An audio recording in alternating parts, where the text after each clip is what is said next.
বাংলাদেশের সকল শিক্ষার্থীরা সকলের জন্য একক প্রশ্নে পরীক্ষা দেয়। নকল কি আছে নাকি? নকল হয়? নকল হয় না। আমরা যে নকলে মিন করি সেই নকল এখন হয় না। এখনো কিছুটা হয় ডিজিটাল নকল।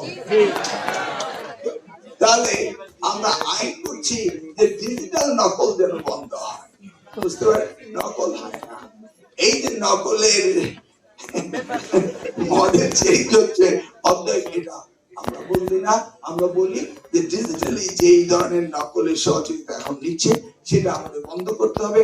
প্রশ্নপত্র কন্টিনিউসলি ফাঁস হতো, এবার আমরা এসেছি, কিন্তু এই প্রশ্নপত্র কিন্তু বিগত গভর্নমেন্টই করে গিয়েছে, আমরা করতে পারিনি। আমরা তো আসলে রিসেন্টলি তো ইন্টারমিডিয়েট আমরা করছি, প্রশ্নপত্র যেন ফাঁস না হয়।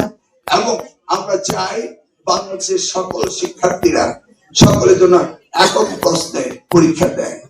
এই সিলেটের একটা প্রশ্ন, রাজশাহীর একটা প্রশ্ন, ঢাকার একটা প্রশ্ন,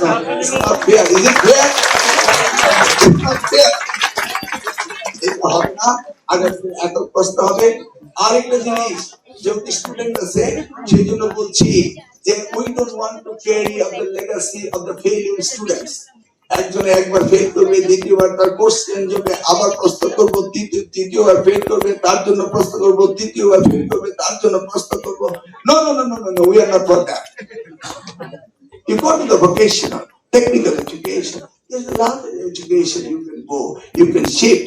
কিন্তু আমরা তা করবো না। আপনারা কি জানেন আমরা 56টা প্রশ্ন করে এসেছিলাম। ওই যে কে কয় বিষয়ে ফেল করছে, তার প্রশ্ন সিলেবাস চেঞ্জ দিছে, ওই জন্য এক প্রশ্ন, তারপর প্রশ্ন, তারপর 4বার আমরা একজনকে চেষ্টা করি। Government will not carry this burden. We are not going to carry the legacy of the failure student. Am I right?